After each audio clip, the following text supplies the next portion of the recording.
Meeyam Maruina Cocomi na Lautok Chatiba Kugi Masi Nomagi Sinta Lepaga, Sangai Festival Hobunu Nasi, Meeyam Saruk Yaro, Yamadi Masi Yapam Tokte Haiba, Kugi Himbagi Hak Hana Pazana Hanzalalu, Sangai Festival di Kona Sama Tosi I Haidana Kumiamna, Jungle Kiba Meonipumiam, the Jungle Kiba, Piandra Miam, Jungle Kiba Punjanga Dugi, Saruk Amoina, and the Piandra Bal and the Masigi, Maruina, Langelo, when a Ladaba, Langenera Ladiba, IDP. Jinino in mind on Amamana, pay the way Helmela Padagi, Lambi, the Tolotana, Tobudagi, Policing Marata, Muna Totana, so open young Pasi, Yam Live Activity, Pasi Koi, Sutuk Tones and Inde, Tobudabu. Sahi any Makai and Makoi Pambam Topa, Hak, Lengak Lona Sigi Magi, Lengak Lona Sinas, Pimam Topa, in the Agi Constitution as you guarantee Topa, a Koi fundamental rights, internally displaced. Person sing a sigi magi pangan to fundamental rights to say any makai si suspend toraga pangan than a labor dagi Poirang Koshau Naraba Piendra Bana Victon than a propok child of a Meeyamna Sina Horpa Holda a Kogi Ladyba State Kima the Central Security Forces in Makoya Luina Bibamatanda Nusina Meeyamna Hazana Laina Yodoina Bibasi Amaruai maximum restraint maintain the view Masida Onzalaga Hena Forces Naba Hector Tobuse Masi Kogi State Key Forces Singina, Madu to Widan and about appeal to Zage. Pian than a lady Basse, Makoina, see Yum Kairaga, Cielaga, Sidesta,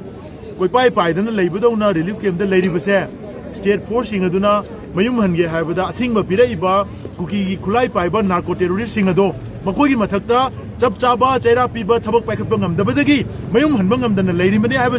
Masigi moral right.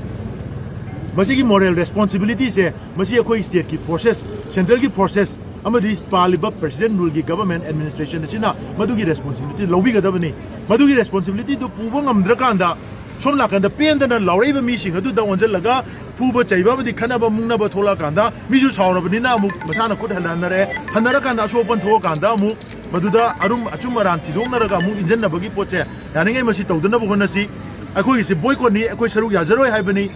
Nakoda Singani, and Nabuda Shinjan Bado, Madu one talk like the Hibani. High reporting as IDP Chinao in the demo pain the Badagimoina Hen Bakarator, Madu maximum restraint of Rakanda, Police security forces and Luena Bada, Madu Luena View, Haiba, a Pilset of Jage, Aduga Lamdam City Labiri by Deja, Kutimok the Hygienic Bade, I could say, I could Karamukunaino, I could say Sumaina, Lanjina Halaga Tamaga, Metak the Noraga Tamaga to Mum Chabon Kangdana, Isagi, Ramdam da, sending from the Chakbayadana, Lairaga, Akubu, Harakumei, Piongasida Laga, Saru Yarura, Habasa, I could see me Malaktaba.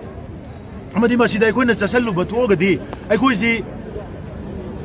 Shunataba, Sangai Festival Amana, I could Sagi Kaikunaba, Meeyamna, I could Hibam Topaigi, Sautuna Hijagadaba Madugumba, Egi right, Egi dignity, Egi self respect ador, Hunamag Yontopa, Zaman Togani, Masito Viganu, Meeyam Saruk Agumsi, Isagi Ojaba Karakaki, the Mokte store Pamaga, Madu the Yasalumatamda, store Pamaga Sien Tangani, the Calibo Kangudo, Lebang Meeyamna Sigi, Aningba Pambagi Mayota Lapa, Amadi IDP Singa, Masip, Mayum Hanbangam than the Ladyba, Mank River Sing, Sirina River Singer Dugi, Hawaii Singer, the Waro Gadova, Amadi, Leba Apumbagi Mayota Toba, Leba Asu Mantina Toga, Isagi Ojawita Tantanba, Sagagi Maitan, Shiba Habado, Chapchana Wegani, Koi Saisana Kanga. Haribo Cocomi, do Handobu, Masi Saruk Yabiganu, have a say, Meeyamna Piltogeri, Lunana, Lekai, my ben, still now, Mera Pibi Singer, I get Lekai area.